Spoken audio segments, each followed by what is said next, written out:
साथे आलिया बोडखाचा रंग धरू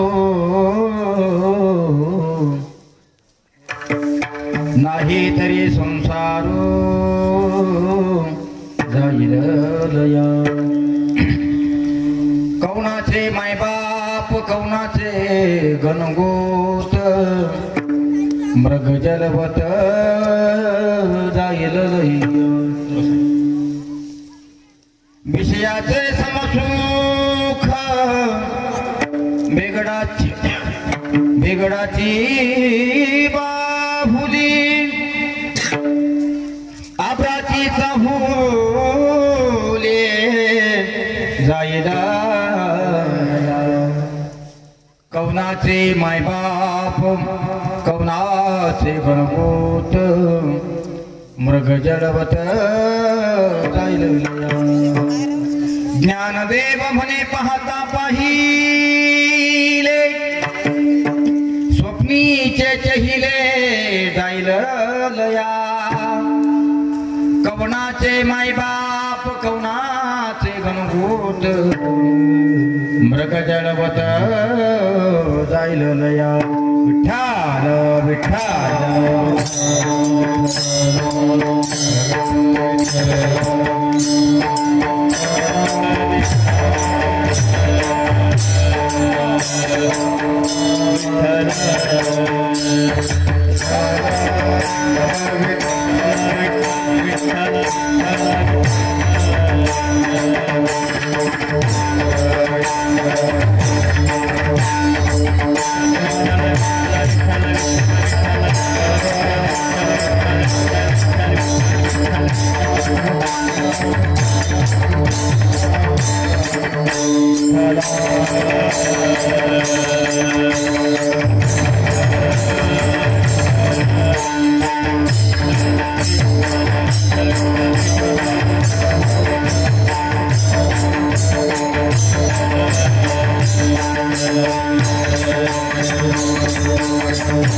साथे आलिया बोडखाचा रंग धरू नाही तरी संसारो जाईल लया। कौनाचे मायबाप कौनाचे गणगोत मृग जलवत जाईल लया। महायोग पीठे तठे भीमरथम वरम पुंडरीकाय धातुम समागत्य तिष्ठन्तमानन्दकन्दं परब्रह्मलिङ्गं भजे पांडुरंग करू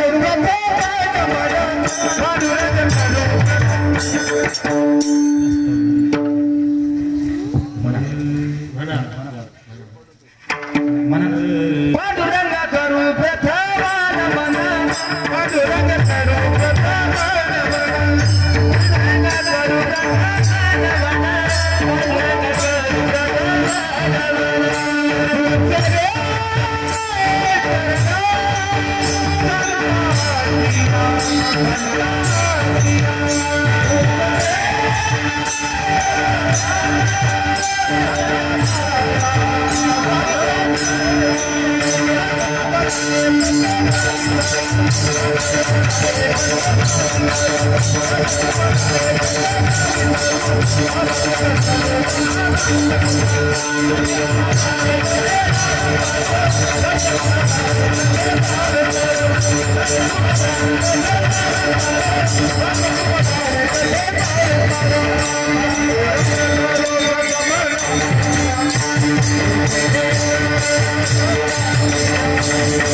पांडुरंगा करू प्रथम नमन दुसरे चरण संतांची या ज्यांच्या कृपादाने कथेचा विस्तार बाबाजी सद्गुरुदास तुका जयांचे केले स्मरण हो या सकळ विद्यांचे अधिकरण तेची बंधू श्रीचरण श्री गुरूंचे ते नमस्कार हो आता गजानन ज्ञान मूर्ती गायन करताना थोडा विकू द्यायचा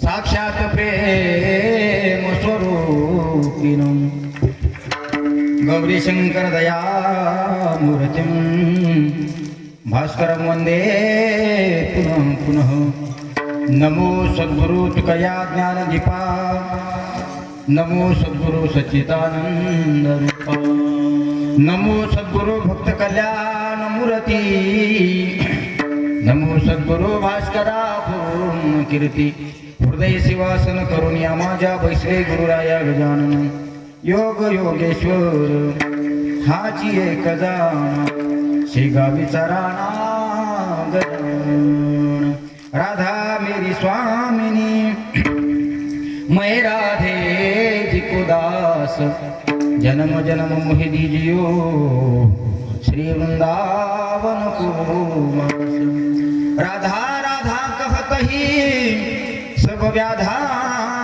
मिट जाय जन्म जन्म की आपदा राधा नाम सुनाय कृष्णाय वासुदेवाय हरे परमात्मने प्रणत क्लेशनाशाय गोविंदाय नमो नमः कैलासराज शिवचंद्र मोडी पर्यंद्र माथा कुटे झडाळी कारुण्य सिंधू भवदुःखहारी तुझवीन शंभो मज कोण तारी सती रंभा दयाची माता से आकाराव मना मी पिता वसे शिरसोली गावे अवतार धरिला नमस्कार माझा मौनी प्रभू सद्गुरु गजानन महाराज की जय पार्वती पतय हर हर महादेव भगवान रामकृष्ण मौनी बाबा की जय छत्रपती शिवाजी महाराज की जय धर्मवीर संभाजी महाराज की जय विठ्ठला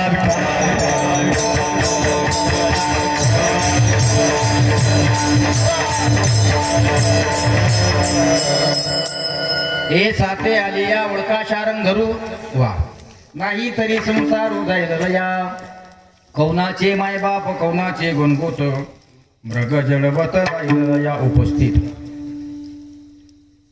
प्रस्तुत प्राप्त प्रसंगी प्राप्तस्थळी निरूपणा करता निवडलेला अभंग ज्ञानी यांचे राजे विश्वमाऊली ज्ञानोबारा यांचा फार नाही पण 4 चरणाचा अभंग सेवेकरता निवडलेला आहे. आपण सगळे लोक कीर्तन पुष्प समर्पण करण्याच्या निमित्ताने या ठिकाणी एकत्रित आलो आहोत ही सगळ्यांना कल्पना आहे. गेल्या अनेक वर्षांपासून आपल्या या शिवेश्वर संस्थान मौजे बोरगाव मठ बोरगाव बुद्रुक या गावामध्ये शिवेश्वर संचालक मंडळ यांच्या वतीने समस्त गावकऱ्यांच्या वतीने अतिशय गुणागोविंदाने सगळ्यांच्या सहकार्याने होत असलेला हा भव्य दिव्य स्वरूपाचा अखंड हरिनाम संकीर्तन सप्ताह सोहळा मला असं वाटते रामकथा आहे. बरोबर आहे. रामकथा या ठिकाणी याही वर्षी आपण अतिशय सुंदर नियोजनात ठेवलेली अशी हरिभक्तीपरायण रामायणाचार्य भुजंगराव बाबा महाराज समोरच बसलेले आहेत. त्यांच्या वाणीतून आपण या ठिकाणी रामकथा श्रवण करता. आमचे श्री हरिभक्तीपरायण हबप पांडव प्रताप महाराज हे सुद्धा या ठिकाणी उपस्थित आहेत. यांच्या मुखारविंदातून आपण या ठिकाणी रामकथा श्रवण करत आहोत आणि महाराष्ट्रातील सर्व दिग्गज महाराज मंडळींची कीर्तन आपण या ठिकाणी ठेवली. अनेक महाराजांचे विचार आपल्याला या ठिकाणी श्रवण करण्यासाठी भेटतात. हे सर्व बोरगावकर ग्रामस्थांचं सौभाग्य. विठाला विठाला विठाला.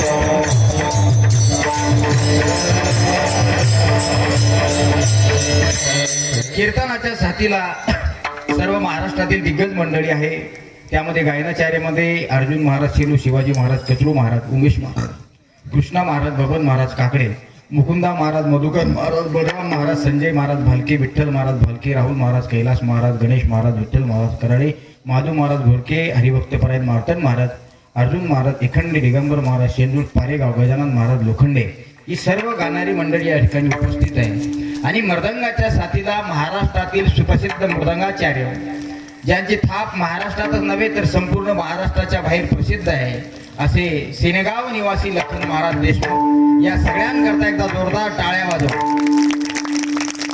ही सगळी तोला मुलाची मंडळी सप्ताह करता सहकार्य करण्याकरता भेटणं याच्यासाठी सुद्धा भाग्य पाहिजे महाराज. आणि या सगळ्या लोकांना सांभाळून घेण्यासाठी तितक्या ताकदीची सहजपणे ताकद करून आवरी तुमच्या गावची तुमच्या परिसरातली ही साऊंड सिस्टीम आहे. हिच्याकरता सुद्धा एकदा जोरदार टाळ्या वाजवा. कसं आहे, सगळं वातावरण व्यवस्थित असलं तर कीर्तन करण्याची मजा वेगळी आहे नाही का महाराज.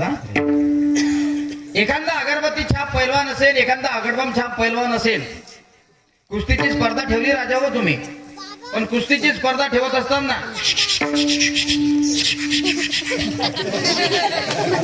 कुस्तीची स्पर्धा ठेवली ना तुम्ही, मग कुस्ती खेळणारे स्पर्धक सुद्धा बराबरीचे पाहिजे असतात. काय कुस्ती खेळणारे स्पर्धक सुद्धा बराबरीचे असले पाहिजे असतात. एखादा माझ्यासारखा अगरबत्ती छाप आणि एखादा जर अंडरटेकर सारखा जर तुम्ही लावला तर मला नाही वाटत त्यानं तो हात जरी केला तरी आपला कार्यक्रम व्हायचा. पण या ठिकाणी सगळी मंडळी तोला मुलाची आहे. फक्त माझी नाराजगी एकाच व्यक्तीवर आहे. सांगू का राहुल, सांगू का? हे मधातला आत्यकर्मच कोण सोडतात लोक हे समजत नाही.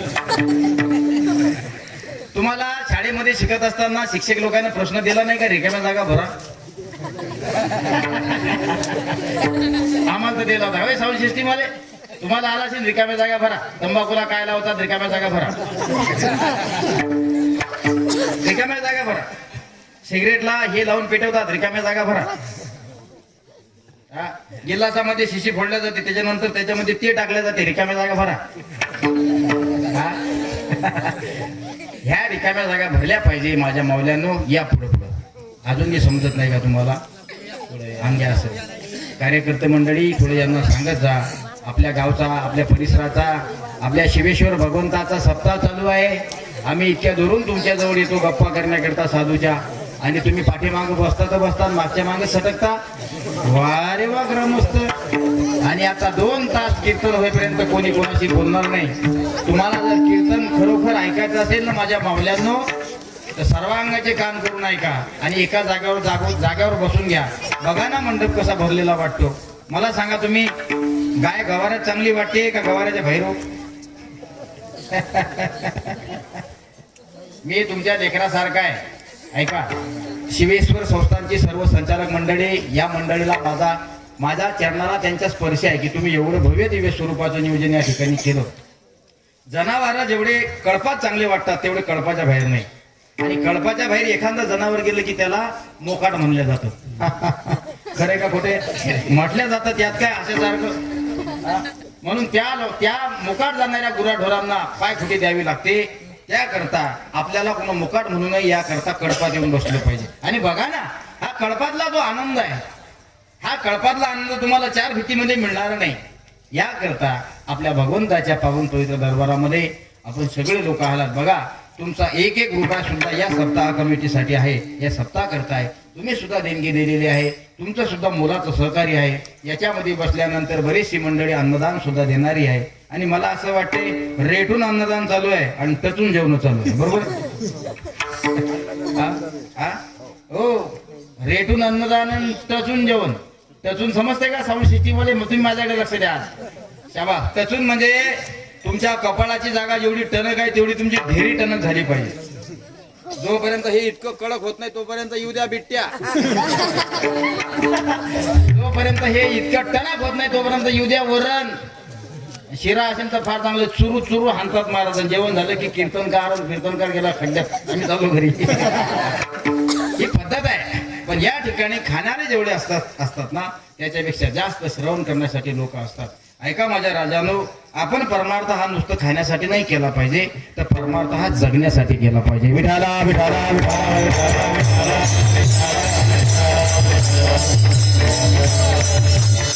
म्हणून हसत खेळत आपल्याला 2 तास या ठिकाणी टोकावर न्यायचे आहेत आणि शिवेश्वराच्या पावन चरणावर ही सेवा समर्पण करायची आहे.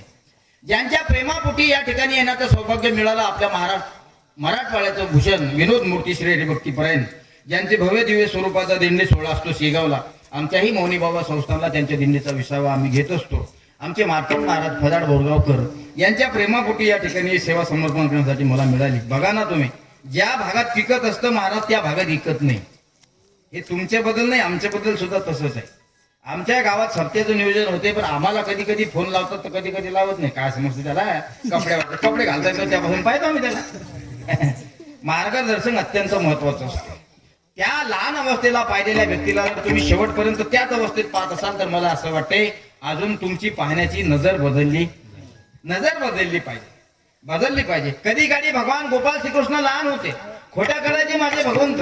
यशोदा मैयाला त्रास द्यायचे माझे भगवंत. अनेक सवंगड्याला त्रास दिला माझ्या भगवंताने. गोकुळवासियांना सुद्धा त्रास दिला माझ्या भगवंताने. पण त्या काळात भगवंत लहान होते, कृष्णच होते. पण ज्यावेळेस भगवंत मोठे झाले त्यावेळेस ते कृष्ण राहिले नाही, ते गोपाल कृष्ण भगवान झाले. तुमची नजर बदलली. कीर्तन समजते ना? हा माऊल्या हो, मी विदर्भातला आहे. आमच्याकडे माणसं मेल्यावर जायतात. आमच्याकडे माणसं मेल्यावर जायतात. तुमच्याकडे जीव गेल्यावर जायतात. अहो बाबा असंच झालं. हे तुम्ही नीट ऐकून घ्या आता एकदा महाराज. असंच म्हटलं मी. एक बाबा उठले म्हणजे महाराज खोटे बोलता कीर्तनात तुम्ही विदर्भातले मराठवाड्यातले काय वेगळं आहे का म्हणे? आमच्याकडे माणसं जाळत नाही म्हणे, आमच्याकडे माणसं कापून आणतात म्हणे. असं कसं काय? हो म्हणे सगळीकडे पद्धत सारखीच आहे. मनुष्य कुठेही मरू द्या त्याला अंतिम विधी दिला जातो, अंतिम संस्कार केला जातो. पण आमच्याकडे माणसं मेल्यावर जायतात म्हणे. म्हटलं खोटे बोलता म्हणे महाराज तुम्ही. म्हटलं कसं काय? अरे म्हणे मेलेला व्यक्ती तर मेलेला असतो. म्हटलं हेही बरोबर आहे. मेलेला व्यक्ती 4 जणांच्या खांद्यावर असतो. म्हटलं हेही बरोबर आहे. मेलेल्या व्यक्तीला लाकडाच्या सरणावर रचल्या जातं. म्हटलं हेही बरोबर आहे. पण त्याला अग्नी देणारा जो असतो टेंबा, तो अग्नी देणारा जिवंत असतो का मेलेला असतो? मग तुम्ही कसं म्हणता आमच्याकडे माणसं मेल्यावर जायतात? मी तेव्हापासून बंद केलं कीर्तनामध्ये सांगणं की आमच्याकडे माणसं मेल्यावर जायतात. बाबा मेलेल्या माणसाला जितके माणसं जायतात हे सगळीकडे सारखंच आहे. विठाला विठाला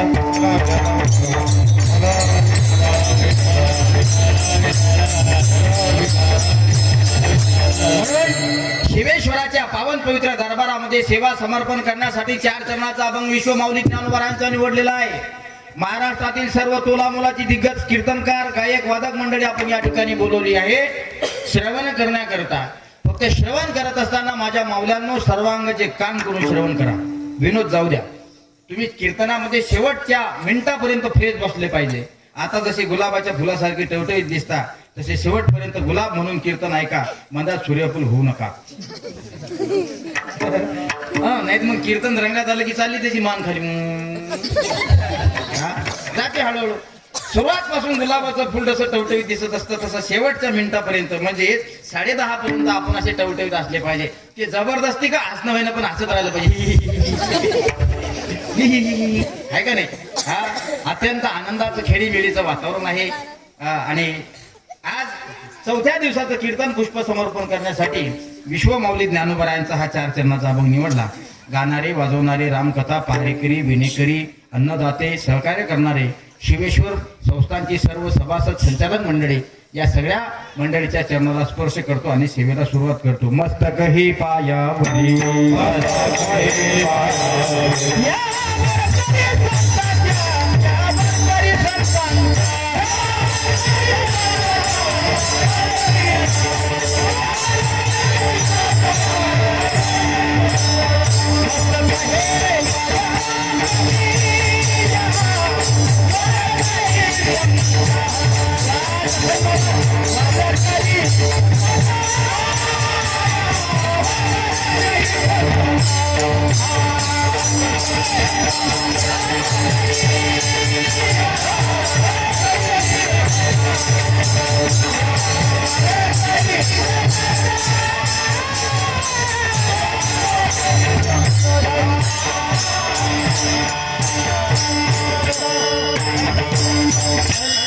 टाळ्या वाजवा यांच्याकरता.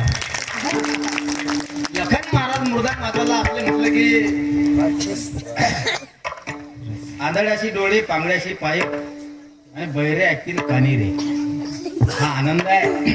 पिक्चरचं गाणं तुम्ही एक वेळा ऐकसान झुकेगा नाही साला. एकदा ऐकसान तुम्ही ते ऐका. एखाद्या वेळेस झुकेगा नाही साला, झुकेगा नाही साला. तो कितीही झुकेगा नाही म्हणत असला तरी बायकोच्या पुढे झुकावंच लागतं त्याला. पण काल झुकेगा नाही साला असणारं गाणं ते म्हातारं होतं. आमचे अभंग, आमचा संप्रदाय, आमची मृदंगाची साधना, आमची गाण्याची साधना कधीच म्हातारी होत नाही. ती शेवटपर्यंत तरुण राहते. आणि याच्यामध्ये एवढी ताकद, एनर्जी आहे बाबा. तुम्ही बघा, वृद्ध होती तरणे रे. ही कला सहजासहजी नाही. विचारा तुम्ही, शेवटचा श्वास मोजणारा एखादा वृद्ध माणूस जर पलंगावर झोपलेला असेल, बाजीवर झोपलेला असेल आणि तो माणूस जर स्वतः म्हणत असेल की बाबा उद्या मी मरणार आहे, माझी गॅरंटी नाही, तर अशा बाबाला, अशा बाबीला कीर्तना देऊन बसा, तो सांगेन मी 10 दिवस शिल्लक जगेन. ही ताकद आहे. टाळी वाजवायची असली तर मोकळी वाजवा. मोकळी मोकळी. म्हणजे मलाही चांगलं वाटेल कीर्तन करायला. बघा ना, ही सगळी मंडळी परिचित आहे. मी तुमच्याकरता जरी नवीन असलो तरी गाणारी वाजवणारी मंडळी संपूर्ण महाराष्ट्रभर फिरत असते. आणि लखन महाराज आमचे आळंदीचे विश्वमौली ज्ञानोबराच्या संस्थेचे सर्व विद्यार्थी मंडळी आहे. आणि लखन महाराज आम्ही चंद्रपूर जिल्ह्यामध्ये 2-3 वर्ष कार्यक्रमाकरता सोबत राहिलो. आता मी मौनी बाबाच्या मठात 15 वर्षापासून संस्था चालवतो. हे सगळ्या लोकांना माहित आहे. आलं पाहिजे मौनी बाबाच्या मठात, म्हणजे आपल्या गाठी भेटी होत राहतील. ऐका, अतिशय सुंदर नियोजन या संचालक मंडळींनी या ठिकाणी केलं. 4थ्या दिवसाचं कीर्तन पुष्प समर्पण करण्यासाठी तुमच्या गावात आलो. सुरुवातीला मी बोरगाव खदाडच्या फाट्यावर गेलो. तिथं विचारलो.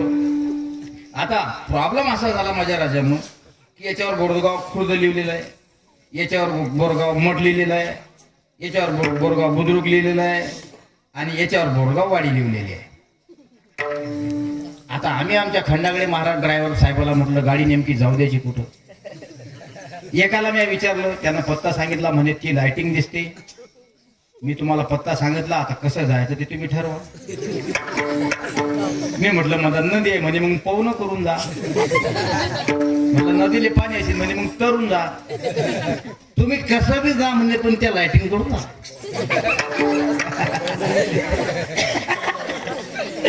असे जर पत्ता सांगणार असले ना बाबा, कारण असे माणसं जर पत्ता सांगणारे असले तर माणूस विचारायला नको. ऐका नाही, पत्ता नाही राईट सांगितलं, त्याचं काही चुकलं नाही. ती लाइटिंग दिसते तिथं जा. जायचं कसं, ते कसं जा, तो तुमचा प्रश्न. आम्हाला नको सांग. कीर्तनातून आपलं काही संबंध नाही. मी लाइटिंग दाखवली ना, मोठे खतरनाक लोक असतात माझ्या राजांनो. पत्ता जर एखाद्या माणसाने व्यवस्थित जर सांगितला तर व्यवस्थित कीर्तन पार पडतं. पण इथं कीर्तन करायचं एखाद्याने म्हटलं जा पुढे मावरेच्या फाट्यावर, महाराज कीर्तन बी तिकडे, महाराज बी तिकडे. पण आपल्या या शिवेश्वर भगवंताच्या पावनपवित्र दरबारामध्ये भगवंतांनी मला योग्य ठिकाणी आणलं आणि तुम्हा सर्वात छोटे मायबापांची सेवा आमच्याकडून झाली पाहिजे याच्याकरता बाबांना योग्य त्या ठिकाणी आणून सेवेला सुरुवात केली. ऐका. ए साते आलिया वरका शारण धरू, नाही तरी संसारू जाईल लया. या कष्टकरी कलियुगामध्ये जन्माला येऊन शेवटच्या श्वासापर्यंत म्हणजेच मरेपर्यंत, या कष्टकरी कलियुगात लवकर मेलेली माणसं कधीही चांगली आहेत. मराठी समजते का इंग्लिश मध्ये सांगू? या कष्टकरी कलियुगामध्ये जन्माला आलं तेव्हापासून शेवटच्या श्वासापर्यंत मनामध्ये जो कचरा संपतो, म्हणतात लोक मरतात, ही माणसं जास्त जगल्यापेक्षा लवकर मेलेली कधी बरी. का? कलियुगात शब्द वापरला मी. कशा करता जगताय तुम्ही माझ्या राजावर जास्त, पण तुम्हाला जर जास्त जगायचं असेल तर जगाचा अनुभव घ्या. विश्व माऊली ज्ञानोबाराय म्हणतात ए साते आलिया. सात म्हणजे बाजार. शहर असेल तर सात भरल्या जाते आणि ग्रामीण भाग असेल, खेळ असेल तर बाजार भरला जातो. आता शहरामध्ये सुद्धा बाजार भरतात, पण पूर्वीच्या काळामध्ये नगरामध्ये भाजीपाल्याची दुकानं यायची. 10-5 शेतकरी लोक भाजीपाले मावळे वगैरे घेऊन यायचे ना बाबा. मग म्हणायचं जा रे शेवग्याच्या शेंगा घेऊन ये सातीतून. सात म्हणजे बाजार. महाराज म्हणतात ए साते आली या ओळखा शारंदरू. तसं या कष्टकरी संसाराच्या बाजारामध्ये तुम्ही जन्माला आल्यानंतर तुम्ही काय केलं पाहिजे? माझ्या शिवेश्वर भगवंताला ओळखलं पाहिजे. कीर्तन समजतं? ऐका. आणि नाही याच्या उपर तुम्ही जर शिवेश्वराला ओळखलं, तुम्ही गजानन बाबाला ओळखलं, तुम्ही पांडुरंगाला ओळखलं, जी रीत चालवायची चालू आहे, नाही तरी संसार. मग तुम्ही म्हणतात महाराज आम्ही या कष्टकरी कलियुगामध्ये जन्माला आलो, आम्ही शिवेश्वराला ओळखलं नाही, आम्ही विठ्ठलाला ओळखलं नाही, आम्ही पांडुरंगाला ओळखलं नाही, आम्ही कोण्या देवाच्या गाठभेटीला गेलो नाही, आम्हाला त्याच्याचे काही देणं घेणं नाही. आम्ही फक्त आमचा प्रपंचाचाच विचार करू. प्रपंच म्हणजे संसार. आम्ही नुसतं संसाराचाच विचार करू. विश्व माऊली ज्ञानोबाराय म्हणतात या संसारात विचार करणारा व्यक्ती कालही शिल्लक नव्हता, आजही शिल्लक नाही आणि चंद्र सूर्य आहे तोपर्यंत तो राहणार नाही. पुढे तिसऱ्या चरणामध्ये उदाहरण टाकलंय. महाराज म्हणतात विषयाची समसुख, बेगडाची बाहुली, आबराची चावली जायचं. हे विषयाचं समसुख कसं असतं? एखादा माणूस जर 4 फूट पंचाच्या गादीवर बसत असेल, त्याला असं वाटतंय महाराज माझ्यासारखा श्रीमंत व्यक्ती कोणी नाही. माझ्या घरी नोकर चाकऱ्यात गाड्या गोड्या ट्रॅक्टर टुक्टर सगळं काही आहे माझ्या घरी.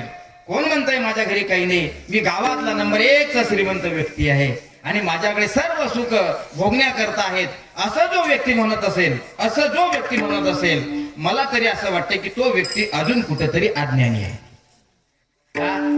साखऱ्या होता महाराज, साखराच्या बेगडाची बाहुली तुम्ही बनवली, साखराचं बावलं बनवलं तुम्ही साखरेचं.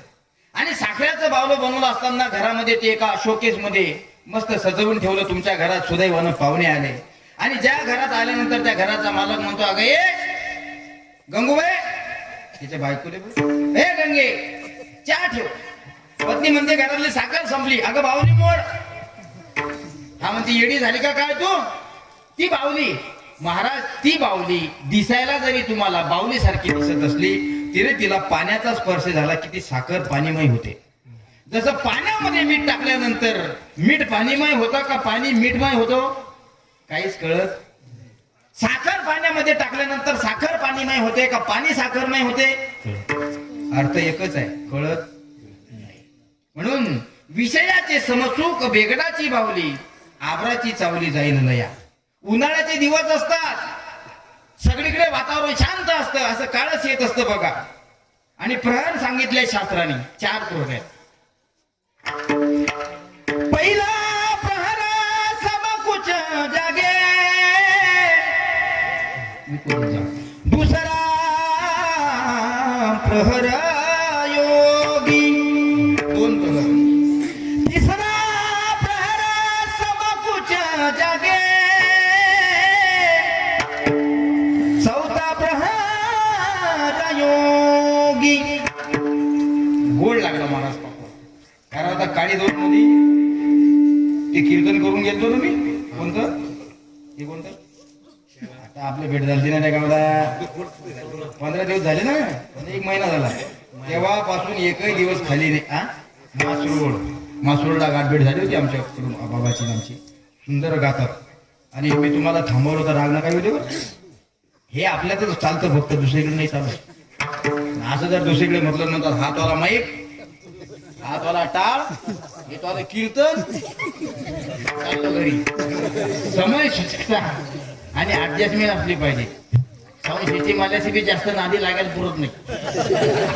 हा ते साऊंड सिस्टीम आलं म्हणतो ते महाराज बोलतो रे भाऊ, हा तो माईक आणि हा तो बाहेर.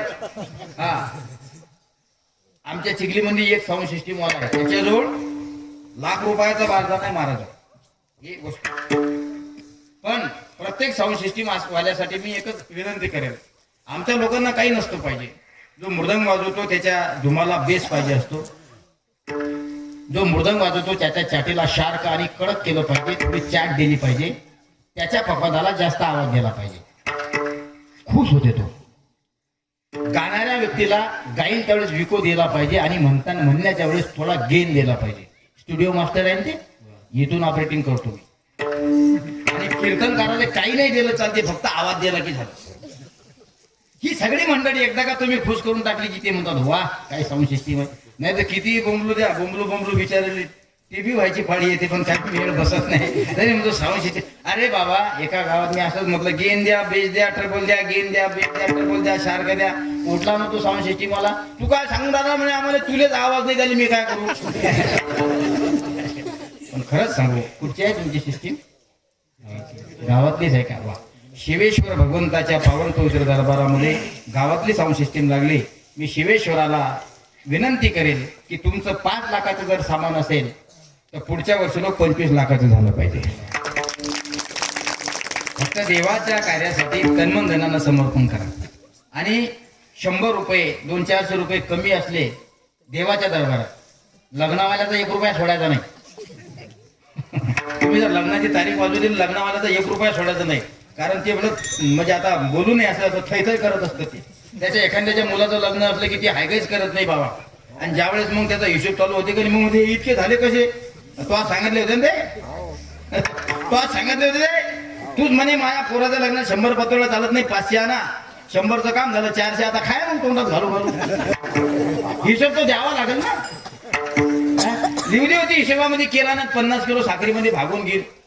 एक आलं सबर ते म्हणजे 50 किलो जमत नाही, 1.5 क्विंटल पाहिजे. 50 किलोच लागले. आता 100 किलो दुकानात गेलो, दुकानदार मध्ये उचल इथून पोतड नाही तिकडे वापस. म्हणजे आता घरी करून खा म्हणे गुलाब. कराच्या अगतीमध्ये हौस वाटत असते माणसाला, कराच्या अगती भले हौस वाटत असते मला. आम्ही गाडीत प्रवास करता करता एक विनोद आठवला, लखन महाराज. करण्याच्या अगती हौस वाटते. जिथं 100 पत्राला पाहिजे असतं तिथं 300 लिहतो, जिथं 30 मिनिटाच्या पुढे पाहिजे तिथं 30 लिहतो, 300 लिहतो. हा, जिथं 10 ड्रोन पाहिजे तिथे 100 लिहितं, जिथं 1 कॅमेराला पाहिजे तिथे 4 कॅमेरावाले असतात. आणि लग्न एकदा झालं त्याने हिशोब केला की त्या कॅमेरावाल्याचे फोन येतात. हो काका काय म्हणतो रे, ते फोटो घेऊन जायचे होते कॅमेऱ्याचे. नाही रे बापा, रामदेव बाबा तिकडे का. त्याला समजतंय करायच्या बाबतीत थय करतो आपण. ज्यावेळेस अंगावर बेतते त्यावेळेस म्हणते आता काय चाल दे पैसे. लग्नावाल्याकडून पैसे सोडायचे नाहीत. आणि विनंती असेल माझी तुम्हाला, तुमच्या मुलीचं लग्न असू द्या की तुमच्या मुलाचं लग्न असू द्या, अनाठाई पैसा खर्च करायचा नाही. विठाला विठाला विठाला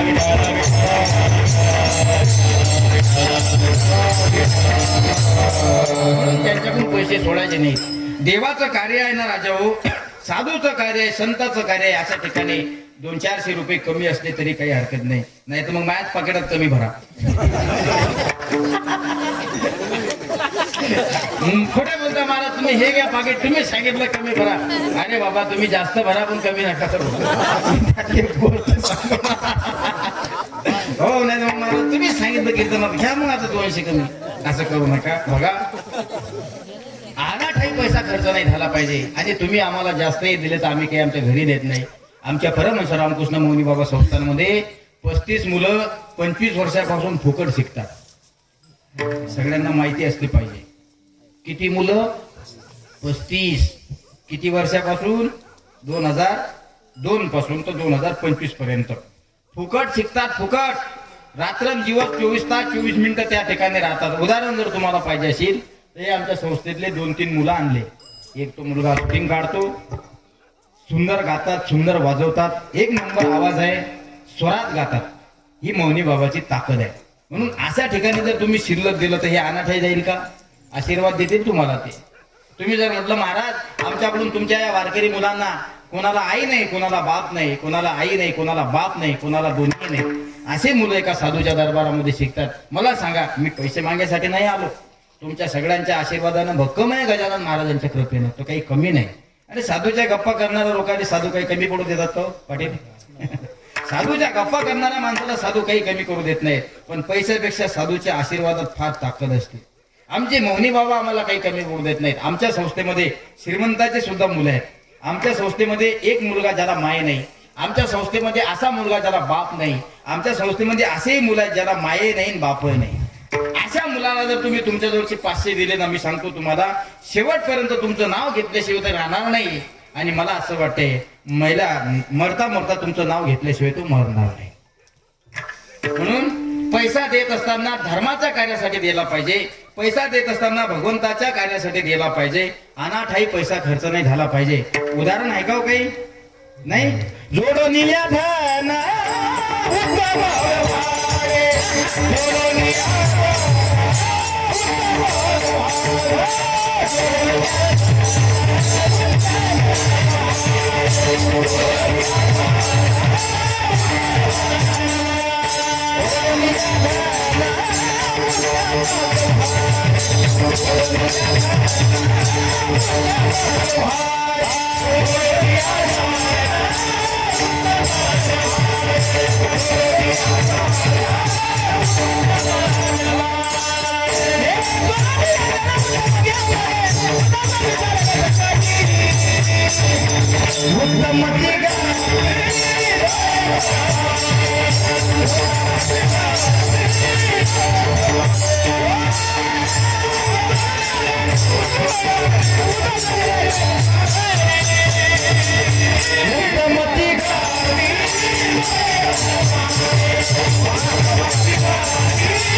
वा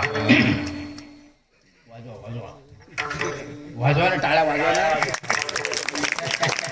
अरे तुमची टाळी आम्हाला एक वेगळी एनर्जी देते. असं तुम्ही जर टाळी वाजवत नाही, नुसतं असे मरेल मुर्द्यासारखे बसेल असले तर आम्ही काय समजलं पाहिजे? सुतक पडल्यासारखं बसायचं नसतं देवाच्या कार्यात. तुम्हाला वाटत नाही श्याम महाराज काही काही इकडेच वाईट बोलतात. मी तुमच्या लेकरासारखा आहे आणि लेकरू माझ्या बापाने काही बोललो तर बापाला त्याचं वाईट नाही वाटलं पाहिजे. लहान लेकरू बापाच्या कानपटीत मारतेस की नाही हो? हा? आणि बाप हरकान सांगते पिंट्याची मम्मी म्हणजे काय आपल्या बाबून आहे ना मग कानपटीत मारली. बाबू दुसरा डबा मारते पटाक. लहानपणी जर तुमचा बाळ, तुमचा मुलगा, तुमची मुलगी बापाच्या गालात चटा चाटता मारत असेल, बापाला त्याचं दुःख नाही होत का? बापाला एवढं माहित असतं हे आपलं लेकरू आहे. म्हणून त्यानं आता मी मारणचं काही राहिलो नाही, पण बोलून राहिलो का मी. कीर्तनामध्ये सुतक पडल्यासारखं बसायचं नसतं. कीर्तनामध्ये आता कसं करू माय असं बसायचं नसतं. असं उभा माणूस दिसते पण मरेल सारखा काऊन बोलून राहिला माय असं नसतं बोलायचं. तुमचा चेहरा असा फ्रेश असला पाहिजे नाही का बाबा? कीर्तनामध्ये फ्रेश बसा. ऐका. जोडून या धन उत्तम व्यवहारे.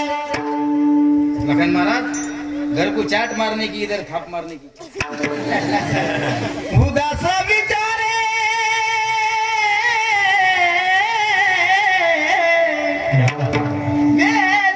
करी, जोडून या धन उत्तम व्यवहारे. आणि उदास विचारे वेचकरी म्हणजे विचार करून 10 रुपये नाताला द्या. 10 रुपये विचार करून नाताला द्या. नातू जर म्हणत असेल आबा माझ्याकडे 40 रुपये 10 रुपये द्या. आबा म्हणत असेल तुला कशा करता पाहिजे. नातू म्हणत असेल बाबा 10 रुपये मला तुमच्याकडून पाहिजे, 40 रुपये माझ्याकडे आहे. 40 आणि 10 मिळून 50 रुपये होतात. 50 रुपये देऊन मी एक देशीची क्वार्टर आणतो. विनोदावर जायचं नाही. तुमचा नातू जर तुम्हाला 10 रुपये मागत असेल तर नातवाला विचारलं पाहिजे बाळा तुला 10 रुपये पाहिजे कशा करता. जोडून या धन उत्तम व्यवहार. चांगला व्यवहार असला पाहिजे आणि चांगला व्यवहार असल्यानंतर ते धन चांगल्याच ठिकाणी खर्च होत असते. अशा ठिकाणी खर्च करा. तुम्हाला जर लय उन्माद असेल तुमच्या संपत्तीची, तुमच्या प्रॉपर्टीची, तुमच्या संपत्तीची, शिवेश्वराच्या मंदिराला द्या. शिवेश्वर भगवंत तुमच्या आयुष्यात तुम्हाला काहीच पडू देणार नाही इतकी ताकद आहे तुमच्याकडे. पण त्याच्यामध्ये अनितीचा पैसा नसला पाहिजे. अनतीचा पैसा. ऐका तुम्ही रामकथा सांगताय बाबा तुम्ही. रामकथा तर इतकी सुंदर आहे. कहत सुनतायो, कहत सुनतायो अखियों में पानी, राम कहानी सुनो राम मर्यादा पुरुषोत्तम प्रभू रामचंद्र लखनजीला एक प्रश्न करतायत. लखन, लखन म्हणजे लक्ष्मण, सरळ बैसरे. लखन काय म्हणता भ्राताशी? आपल्या वडिलांनी पुष्कळाची संपत्ती कमावून ठेवलेली आहे. दशरथांचे मर्यादा पुरुषोत्तम प्रभू रामचंद्राचे पिता श्री दशरथ.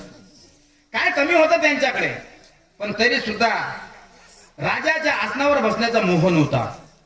मर्यादेचं उल्लंघन कधी रघुकुलामध्ये केलं नाही. मान कापली पण झुकले नाही.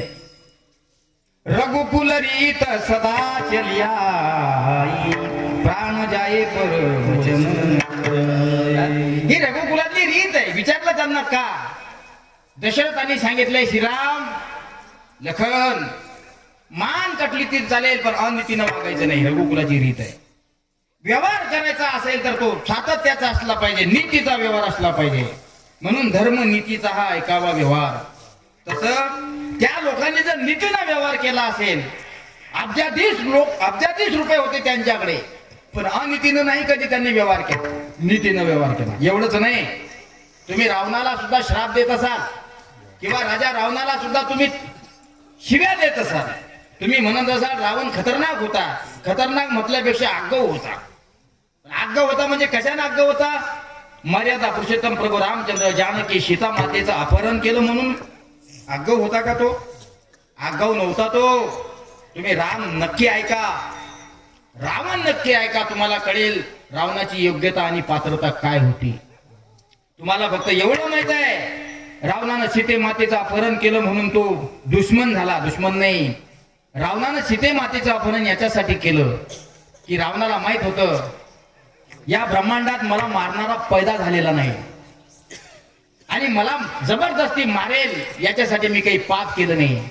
मला कोणीतरी जाणून बुजून मारावं याकरता मला काहीतरी पाप करावं लागेल म्हणून पाप केलं. कोणतं? शाबास, हुशार आहे सगळे लोक. रावणाला तिन्ही लोकांमध्ये मारणारा पैदाच झाला नव्हता, कारण सुमेरू पर्वतासारखे त्यांना असे मुठीत धरले होते. शनीला तो पायाखाली दाबत होता, हिमालय पर्वताला असा हातात उचलत होता आणि भगवान शिवजीचा कट्टर नंबर 1चा भक्त होता. नियम होता राजा रावणाचा. ब्रह्ममुहूर्ताच्या वेळेस शिवलिंगावर दररोज 1000 ब्रह्मकमळ समर्पण करणारा रावण मलय पर्वतावर, हिमालय पर्वतावर जायचा आणि ब्रह्मकमळ आणायचा. कर्मधर्म सुदैवानं त्या रावणाला 10 तंड नव्हती. तुम्ही नीट ऐका, हे जे रामलीलामध्ये लावतात ना, झाकी केल्या जाते 10 तोंडाचा रावण. एक पोरग म्हणे, मग गुरुजी रावणाला 10 तोंड होते तर मग ते झोपत कसं असेल? दुसरं म्हणे, मग रावणाला 10 तोंड होते ते तुरीच्या वहीतून कसं चालत असेल? रावणाला 10 तोंड नव्हती, पण 10 दिमागामध्ये जेवढी ताकद असते विचार करण्याची तेवढी त्याच्या एका तोंडात होती. म्हणून त्याला दशानंद असं म्हटलं जातं. दशानंद म्हटलं जातं. ब्रह्मकमळ आणायचा, 1000 ब्रह्मकमळ आणल्यानंतर शिवलिंगावर समर्पण करायचा. पण कर्मधर्म सुदैवाने बाबा एक दिवस 999 सापडले. 999 सापडले. मग आता काय केलं पाहिजे? याला सांगितलं, त्याला सांगितलं, कुठेही सापडेन असं झालंय. परिणाम मूर्ख छाटून टाकलं. याला म्हणतात भक्ती. रावणाला मारण्याची हिंमत कोणाची नव्हती. श्रीमंतीच्या बाबतीत नंबर 1चा होता रावण, कारण तो कुबेराचा नातू होता, कुलस्थ मुनीचा नातू होता. आणि शास्त्रामध्ये कुबेराच्या धनाचा उल्लेख आलेला आहे. चिल्लर लोकांचा उल्लेख नाही शास्त्रात. तुम्ही म्हणता भारताचे श्रीमंत तर धीरूभाई अंबानी, मुकेश अंबानी, रतन टाटा, बिर्ला यायचं नाव काय नाही. हे त्याच्या भाई चाराने, त्याच्या भाई.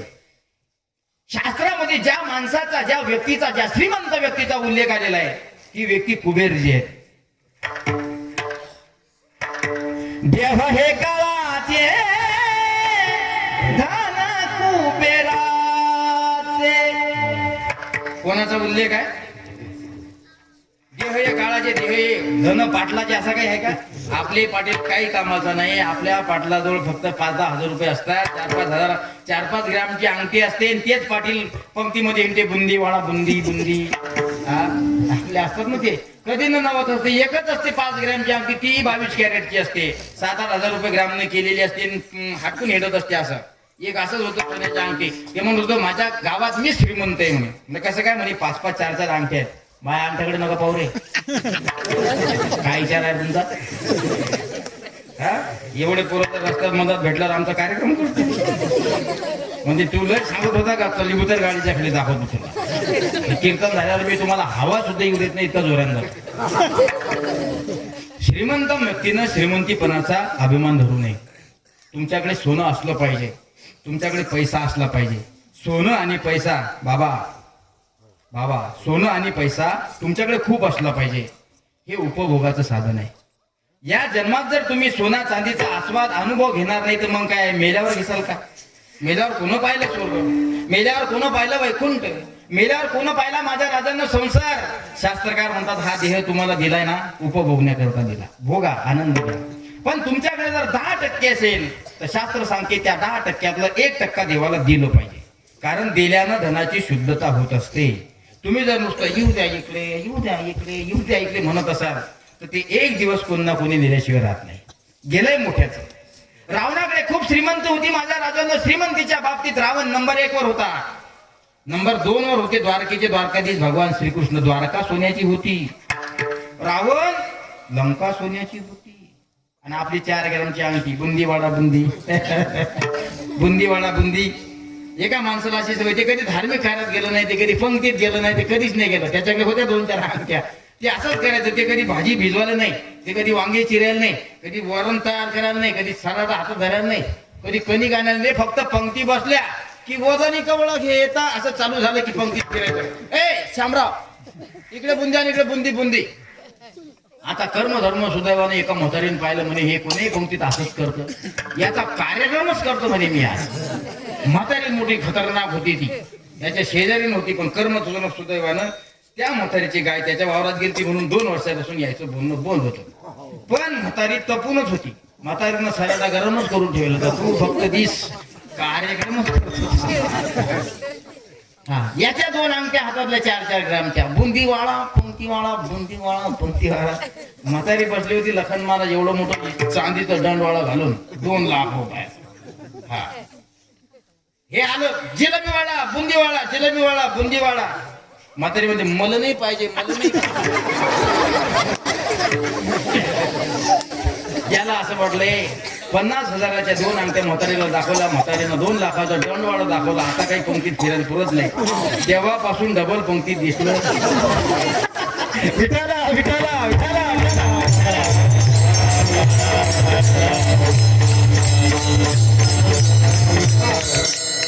देह हे काळाचे धन कुबेराचे. द्वारका सोन्याची होती, बुडाली महाराज. लंका सोन्याची होती, जळाली महाराज. आणि आपली 4 ग्रामची अंगठी किती दिवस राहणार आहे? तुम्ही मरून पा. सोन्याची अंगठी काढून घेणं माय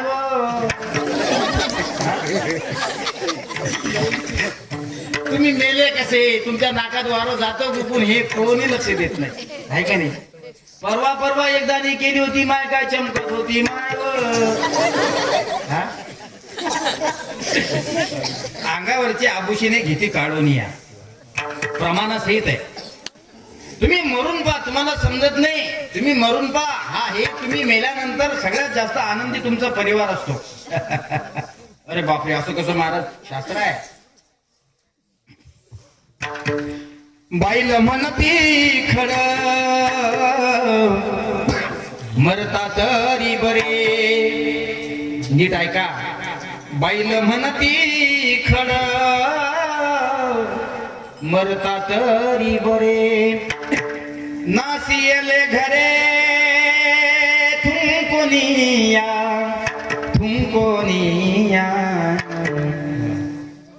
जन हे सुखाचे दिल्या घेतल्याचे अंतकाळीचे नाही.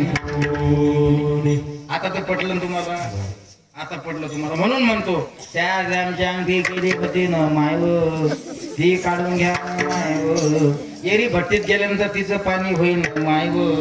लगेच शेजारी म्हणतो अरे अंगठी झाली काढून घ्या. फुटका मनी देतात हो. फुटका मनी जो 22 कॅरेटचा असतो त्याला कोणी तो सोना सुद्धा ओळखत नाही असा मनी देतो महाराज. म्हणून विश्वमौली ज्ञानोबराय म्हणतात या कष्टकरी कलियुगामध्ये जास्त जीवन जगल्यापेक्षा लवकर मेलेली माणसं कधी चांगली का? सुखात मरतात ते सुखात मरतात. कारण या कष्टकरी कलियुगामध्ये तुम्ही ज्या घरात राहतात त्या घरात जास्त दिवस जगून पहा माझ्या दादांनो. पूर्वीचा काळ होता, शेतामध्ये तुम्हाला गाडी बंडीमध्ये बसून जाता येत होतं, जात होते तुम्ही बसून. विज्ञानानं प्रगती केली, कर्मधर्म सुदैवानं तुम्हाला बसण्यासाठी मोटरसायकल आली.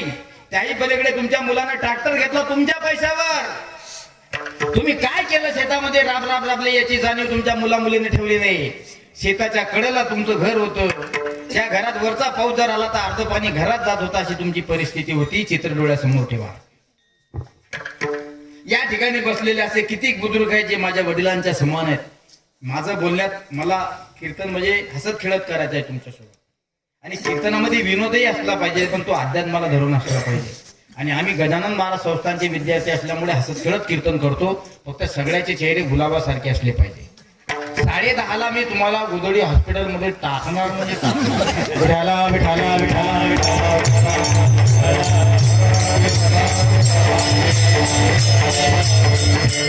बघा, तुम्ही कल्पना करा, चित्र डोळ्यासमोर ठेवा. आज तुमचा मुलगा बुलेटनं फिरतो, आज तुमचा मुलगा ट्रॅक्टरनं फिरतो, भला मोठा बंगला बांधलेला आहे तुमच्या गावात.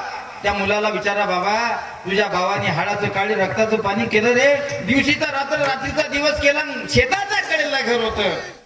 बरं का, नक्षत्राचा पहिला पाऊस पडला की 10 पाऊस त्या खुडातून पराठीच्या ताट्याचं घर असायचं आणि त्या कुपाट्यातून पाणी आतमध्ये यायचं. म्हातारीला बसण्यासाठी सुद्धा जागा नव्हती, पण त्या म्हातारीनं पलंगाखाली घातलं होतं तुम्हा दोघांना. त्या म्हातारीला विचारलं होतं, म्हातारे असं का करते? म्हातारीनं हंबरडा फोडून सांगितलं होतं, माझा एकुलता एक सोन्या पाण्यानं नाही भिजला पाहिजे. आजी तू पाण्यानं भिजत होती त्यावेळेस आजी म्हणत असेल, बाबा रे मी भिजली तर चालेल, पण माझ्या सोन्याला पाण्याचा थेंब लागता कामा नाही. काय ऐका आता पुढे, चला पुढे. ताटीच्या घरातून पाणी जात होतं त्यावेळेस एखाद्या वानरीच्या पिल्लाला पावसामध्ये भिजवावं, आणि वानेरीच्या पिल्लाला पावसामध्ये भिजवत असताना ते वानेरीचं पिल्लू स्वार्थ आणि निस्वार्थ जडलेला आहे. पशुमध्ये सुद्धा स्वार्थ आहे, प्रपंचामध्ये सुद्धा स्वार्थ आहे. हे सगळं जग स्वार्थानं जरगडलेलं आहे. फक्त तुम्हाला दिसत नाही, कारण तुमच्या डोळ्यावर तो चष्मा लागलेला आहे. जैशी दृष्टी तैशी सृष्टी. एकाला विचारलं म्हणलं, काय म्हणजे सगळं जग मला पिवळं दिसतंय, कावीळ झालाय म्हणजे मला. या बाबासारखे हुशार माणसं होते म्हणे, बुद्धिवान माणसा पिवळा चष्मा लावला म्हणे डोळ्यांचा. अरे हो म्हणे, पिवळा चष्मा लावला, तो पिवळा चष्मा काढला म्हणे, आता पद्धतशीर दिसते. कावीळ झाला होता का काच पिवळे होते? या समाजातल्या लोकांना सुद्धा कावीळ झालेला आहे. कोणाला लाल दिसते, कोणाला ढवळ दिसते, कोणाला पिवळं दिसते, कोणाला काय काय दिसते, कसं कसं दिसते, ज्याचं त्याला ठरवायचं. परिस्थिती पाहिली पाहिजे आपण. टाटा कुपाट्याचं घर होतं, पाऊस पडला होता, एकुलता एक होता तुम्ही. स्वतः आई आणि बाबा पाण्याखाली भिजत होते, पण त्या सोन्याला, त्या गुंडस असणाऱ्या बाळाला आपल्या छायेखाली धडत होते. त्यांना विचारण्यात आलं होतं, आजी असं का करते? त्यावेळेस आजी सांगत होती, लाडा नवसानं झालं ना माझं लेकरू, आम्हाला पाणी लागलं तर चालेल, पण आमच्या सोन्याला पाण्याचा थेंब लागता कामा नाही. त्या बाळाला लहानाचं मोठं, मोठ्याचं लहान, लहानाचं मोठं करून करून त्याची हरेक इच्छा लग्न होईपर्यंत तयार करून देतात. ही सगळीकडे रीत आहे. जोपर्यंत तुमचा तो सोन्या, कोणता सोन्या?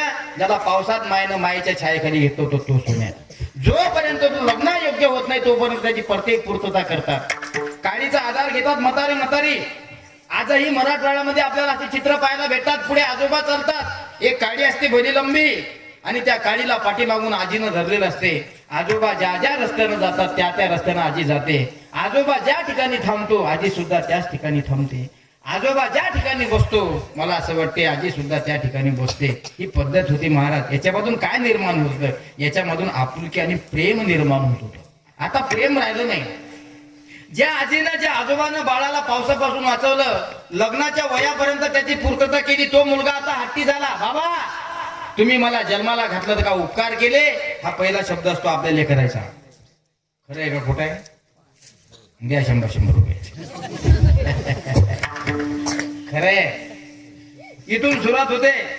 अरे बाबा आम्ही तुला जन्माला उपकार नाही केले, हे लेकरं म्हणतात आजकालची, लेकरं आजकालची. मग तुम्हाला पश्चाताप होते. आता याला मिशा फुटल्या. त्या काळात हे लहान होतं, याचे अजून दुधाचे होठ सुकले नव्हते. त्या काळात जर याच्या पटापटा 2-3 कान फटात मारले असते तर आज ही परिस्थिती आली नसती. कुणाच्या घरात राहत होते तुम्ही विचार केला आपण पायी प्रवास करू, पायी जाऊ आपण वरुडला बाजारा करता, आणि पूर्वीच्या काळात जात होते लोक. आता तर 2 नंबरले लोक पायी पायी जात नाहीत. कारण कोणीकडे आलोच रिकाम करू. 2 नंबरला सुद्धा मोटरसायकल आहे. आता पेट्रोलच काय कंपनी द्यायच्या घरच्या झाल्या. पूर्वीच्या काळात तसं नव्हतं. वरुडला जायचं ना बाजारला, मग अशी ती वायरची थैली असायची, मस्त वायरची थैली. असे 100 रुपये मोठी घेतलेले असायचे, वायरची थैली घेतलेली असायची. लखन महाराज चालले बाजारने, मस्त शोकानं बाजार करून होते. सडेल मेथी त्याच्या, सडेल पालक त्याच्या, सडेल मुळे त्याच्या. 8 दिवसाचं माळव एक खट्ट्या भरायचे. आणि आमच्यासारखे तुमच्यासारखे तरुण मंडळीचं फक्त लक्ष राहायचं कशात, भाजीपाल्याकडे नाही. मम्मी पप्पानं भात का आणलं पाहिजे, भात. काय दिवस होते ते. आता पहिल्यासारखे दिवस राहिले नाही. जाने कहा गए वो दिन, असं पाहिजे तुम्हाला, आहे ना. आता पहिल्यासारखे दिवस राहिले नाही. का राहिले हो साऊंड सिस्टीम वाले? पहिले पट्ट्याची व्यवस्था नव्हती. आम्ही ज्यावेळेस शाळेत जात होतो ना, त्यावेळेस हाफ चड्डी असायची आणि बटनाला 5 गुंडे असतात. पण आमच्या बटनाला 5 नसायच्या, 2च असायच्या. मग राहिलेल्या 3 बटनामध्ये आम्ही खळे घालायचो, खळे. एखाद्या श्रीमंताचा पोरगा जर आम्हाला शर्टिंग करायला दिसला ना लखन महाराज, त्याने इन केलेली असायची, आम्हाला सुद्धा इन करायला वाटायची.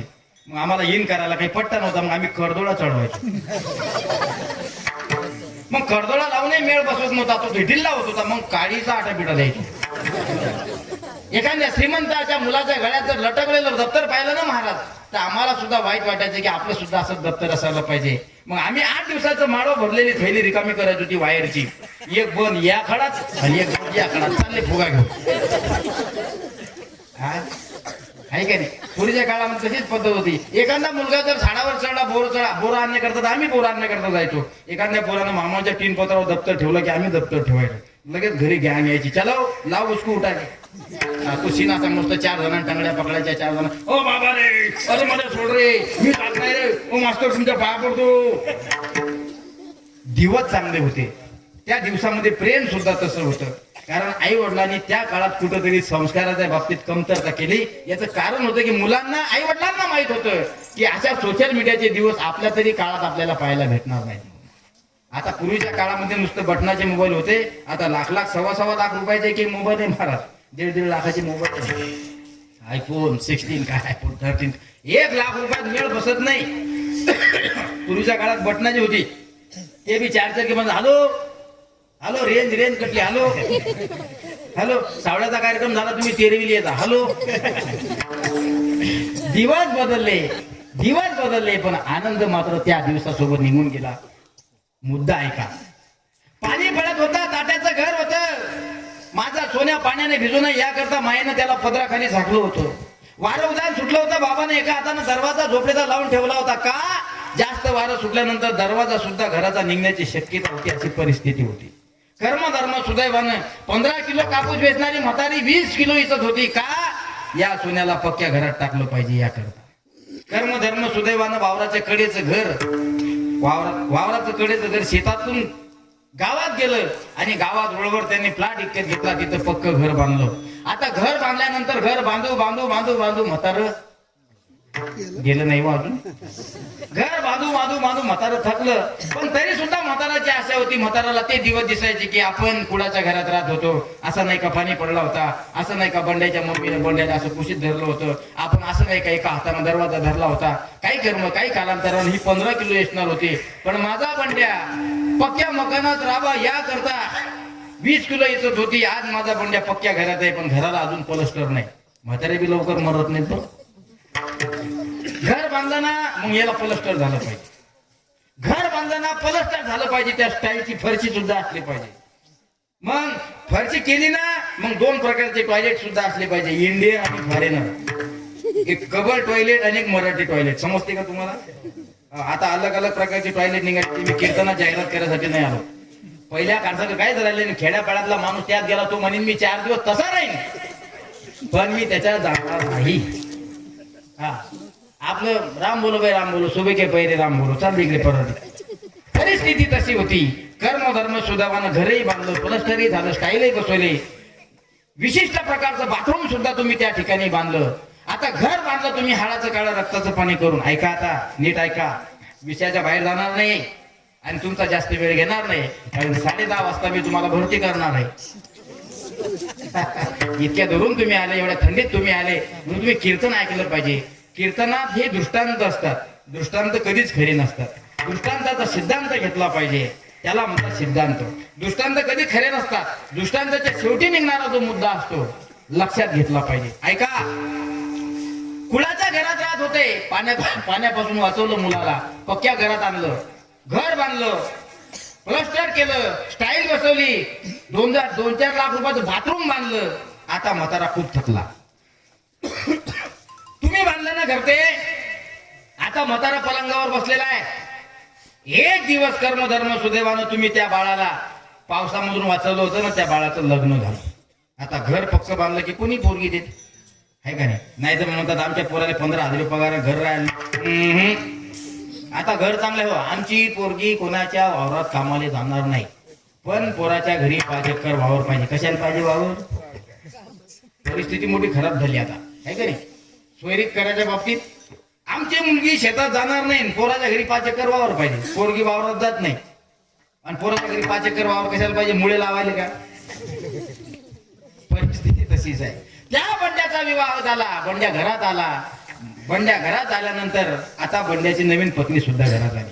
तुम्ही घर बांधलं, हानाची काळ्या रक्ताचं पाणी करून रात्र दिवस केला. पक्क घर व्हावं या करता कुणाचं घर मोडलं, पक्क घर बांधून दिलं मुलाला. पण कर्मधर्म सुदैवानं घर बांधू बांधू कमव तुम्ही थकले, रकम आणि एका जागेवर तुम्ही आता बसले. तुम्हाला थुंकण्यासाठी सुद्धा बाहेर जाता येत नाही, अशी तुमची अवस्था आहे.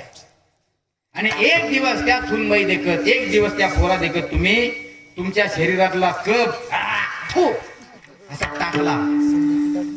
त्या सुनबाईनं पाहिलं, त्या पोरानं पाहिलं. घर कोण बांधलं? उत्तर द्या. म्हाताऱ्यानं. प्लॅस्टर कोण केलं?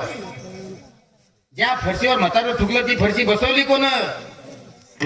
मग सुनबाईन पोरगा म्हणणारा कोण? बाबा हे चालत नाही. बाईला म्हणती खळ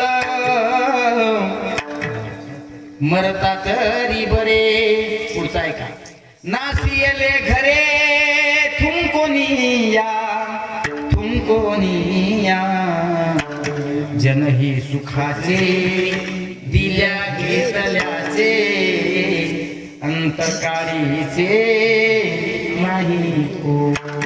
म्हणून अभंगाच्या पहिल्या चरणात एखादी आली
पटलं? लक्षात आलं? कीर्तन आलं का लक्षात? हो की नाही? हो ना? द्या 100 रुपये. ऐका, कुणाच्या घरातल्या मुलाला पक्क्या घरामध्ये नेलं त्याच आजोबानं, हाडाची काळ रक्ताचं पाणी केलं त्या आजोबानं, पक्क घर बांधून दिलं त्या आजोबानं, माझ्या मुलाला पुन्हा त्रास होऊ नये याकरता प्लॅस्टर करून दिलं त्या आजोबानं, अजून मुलाला खाली खडे रुतू नये याकरता स्टाईलची भारीतली भारी फरशी टाकली त्या आजोबानं. कोणी आजोबानं? जे कुळाला हात लावत होतं ते आजोबा. हे चित्र डोळ्यात ठेवा. आणि त्यात स्वतःच्या बांधलेल्या घरात स्वतः बसवलेल्या फरशीवर एक दिवस आजोबा थुकले तर बाई काय म्हणते माहित आहे का? थुकायचं नाही आमच्या घरात, याच्यापेक्षा तुम्ही मेलेले कधी बरे. म्हणून महाराजांनी सुरुवातीला सांगितलंय, या कष्टकरी कलियुगात जास्त जगल्यापेक्षा लवकर मेलेली माणसं कधीही चांगली.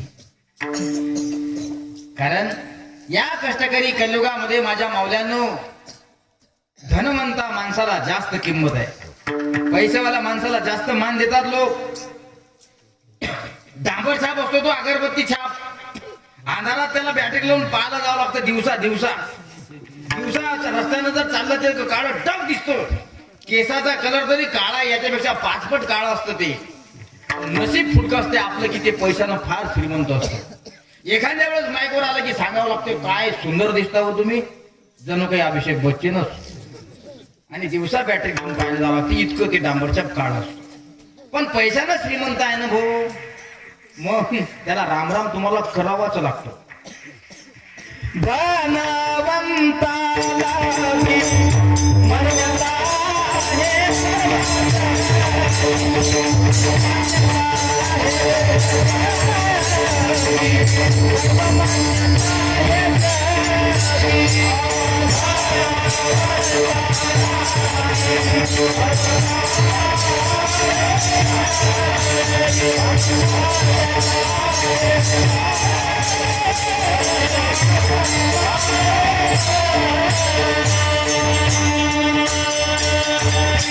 सर्वान गुणान कांचनान माश्रयन्ते.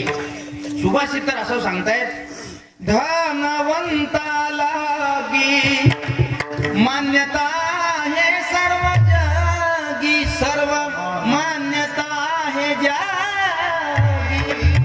डांबर छाप जरी असला तरी म्हणावं लागतं काय चांगले बोलता हो तुम्ही, काय चांगले दिसता हो तुम्ही. एक डांबर छाप होतो. 26 जानेवारी सारखा दिवस जवळ आला. 26 जानेवारी तुमच्याकडे करतात का? 26 जानेवारी 26 जानेवारी केल्या जाते. 26 जानेवारीची 4-5 दिवस अगोदर तयारी केल्या जाते शाळेमध्ये. शाळेचे हेडमास्टर या मुला मुलींना शिक्षण देत असतात. मुलांनो आपल्याला नाही का अशी मस्त थाटामाटामध्ये 26 जानेवारी साजरी करायची. 26 जानेवारीच्या दिवशी मस्त चुना टाकल्या जाईल शाळेत. एका लाईन दोरी चुना टाकल्या जाईल. तुम्हाला नाही का असे मास्तर लोक सांगत असतात बरं, तुम्हाला नाही का मुलींनो एका बाजूला मुलीनं बसायचं आहे, दुसऱ्या बाजूनं मुलांनी बसायचं आहे. आपल्या नाही का 26 जानेवारीला झेंड्याचं वंदन करण्याकरता ते काळपांडे भाऊ येणार आहेत. काळपांडे भाऊ कोणते? काळे डग असतात ते, दिवसा बॅटरी घेऊन पळायला लागते. तुम्हीच का? हो मीच. अशी वजनात येतात ते, असे मस्त आयटी देतात ते आणि भाषण करतात ते चालू की मुलं बसलेले असतात. असं झालं एका हेड मास्तर लोकांची मीटिंग घेतली. शिक्षक लोकांना सांगितलं म्हणे यावर्षी आगळी वेगळी 26 जानेवारी करायची. मास्तर म्हणजे आगळी वेगळी म्हणजे म्हणजे नवीन साहेबाला निमंत्रण द्यायचं आणि निमंत्रण साहेबाला दिल्यानंतर साहेबाच्या हातानं झेंड्याला वंदन करायचं. पण नियम आणि अटी लागू. म्हणे काय? अगोदर छत्रपती शिवाजी महाराजांच्या प्रतिमेची पूजा झाली पाहिजे आणि नंतर मग त्यांना भाषण करण्यासाठी 5 मिनिटं या माईकवर बोलवायचं. तुम्हाला या माईकवर जेवढं बोलणं सोपे वाटते तितकं सोपं नाही. नाही तर येऊन दाखवा आणि कीर्तन करून दाखवा. तुम्हाला काय वाटतं या माईकवर रिकाम्या गप्पा करणं सोपं आहे का? सहजासहजी नाही. हा माईकच ओळखतो तुम्हाला की आपण कोण्या लेवलची माणसं आहे म्हणून. कारण सिस्टीम सुद्धा स्वरात लागली पाहिजे, गाणारे सुद्धा स्वरात असले पाहिजे, वाजवणारे सुद्धा तोला मोलाचे स्वरात असले पाहिजे. आणि या सगळ्या तोला मोलाच्या आनंदात जो निर्माण होतो त्याचं नाव आहे ब्रह्मानंद, ब्रह्मरस. लावणी मृदंग श्रुती टाळ शेव ब्रह्मरस आवडी. नाहीत मग कुणीकडे बंबलणं चालू आहे, वाजवणारे बिचारे वाजवून राहिले, म्हणणारे म्हणून राहिले. टाळावाल्याचा काही मेळ नाही, याचाच काही मेळ नाही. त्याच्यापेक्षा ढोरवायला पुरले ना भाऊ, नाही का? 26 जानेवारीचा उत्सव करायचा आपल्याला यावर्षी. काळपांडे साहेबांना निमंत्रण दिलेलं आहे. इथं नाही ना कोणी काळपांडे? नाही तर म्हणतात तू फक्त चालू दे कीर्तन, मी टेम्पल घेऊन उभा. हा असंच झालं. एक दिवस मी कीर्तन चालू करा कीर्तन म्हटलं, भलं मोठं टेम्पो आणलो, 10 फूट लंबन 4 फूट जाड आणि झालं कीर्तन चालू बाबा. आणि ते टेम्पो घेऊन असं मंडपात फिरत जाय, असं या गल्लीतून त्या गल्लीत फिरे. आता मी कीर्तन करण्यासाठी हजारो समाज पुढे बसेल, माझं कीर्तन चालू झालं. पण माझी नजर काही इकडे जाईल, माझी नजर जाईल तिकडेच. म्हणजे याच्या हातात मोठं टेम्पो आहे बाबा, सागाचं टेम्पो दिसतोय का चंदनाचा आहे का कशाचं का असे म्हटलं. पण एक रट्टा टाकला की काम तमामच आहे बिलकुल. मी म्हटलं भाऊ खाली बसा. तू बोल नको महाराज, तू चालू दे म्हणे, तू चालू दे. म्हटलं मा काही चुकलं का? तू आलं काही चुकलं नाही म्हणे. म्हटलं मग ज्यानं म्हणे तू तारीख घेतली त्याचा कार्यक्रमच करतो म्हणे.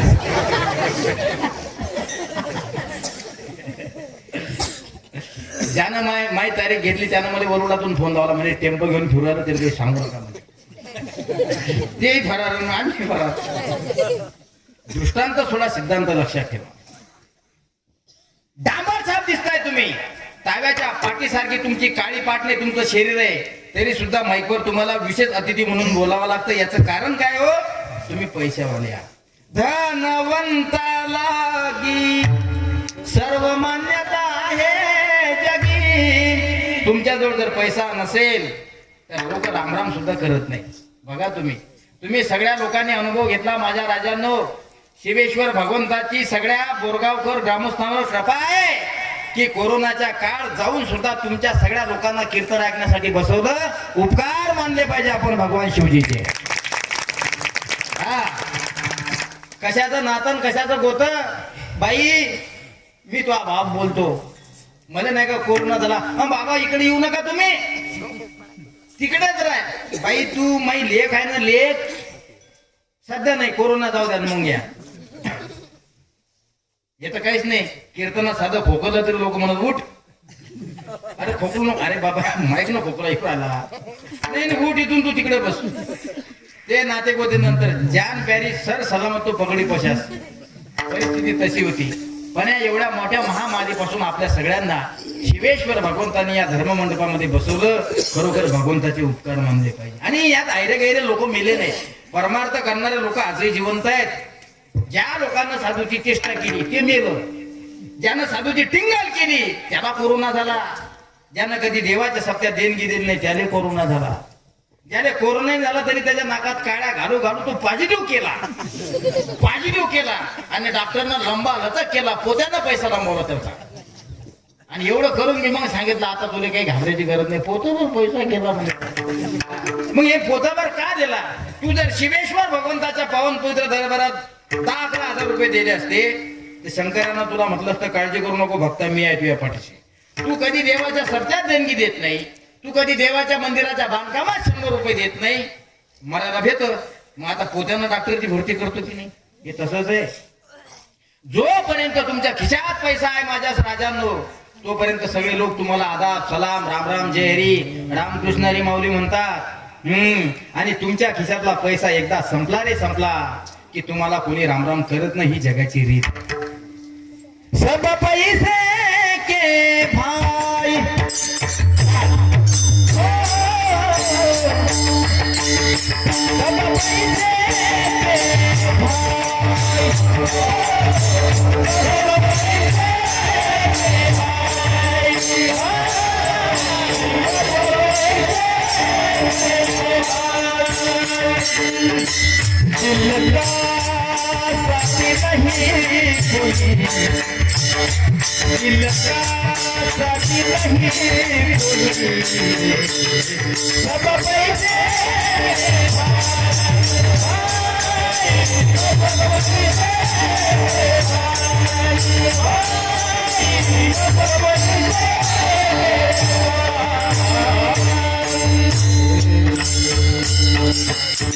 कोणा दिली हो ही यादी?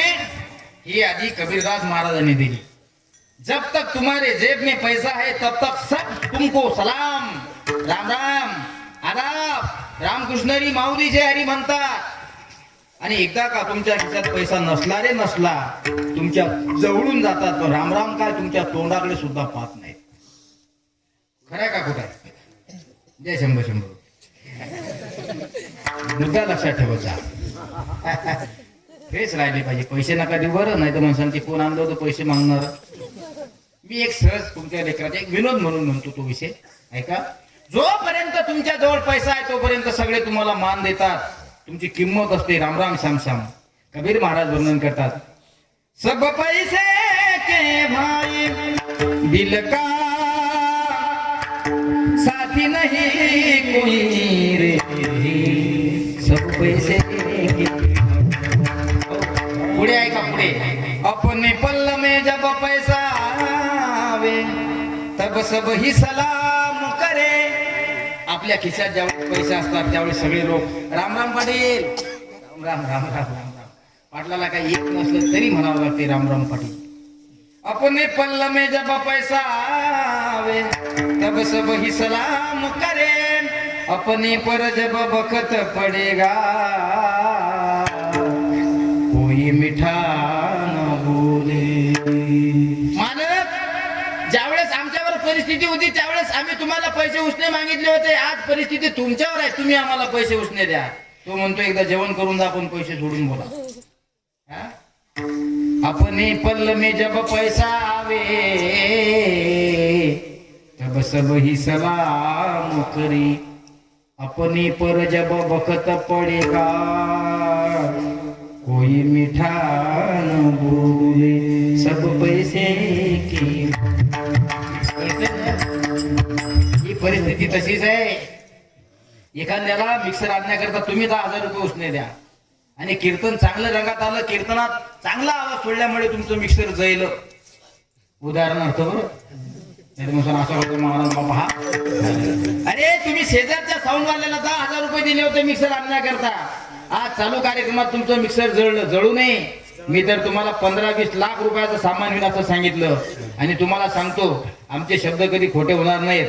आम्ही गजानन महाराज संस्थानच्या सेवेचे विद्यार्थी आहे आणि आम्ही गजानन महाराज संस्थानमध्ये 4-5 वर्ष सेवा केली. त्या सेवेचं फळ आम्हाला भेटतंय. संपूर्ण महाराष्ट्रामध्ये कीर्तन चालू आहेत. ही आमच्या गजानन महाराजांच्या सेवेची ताकद आहे.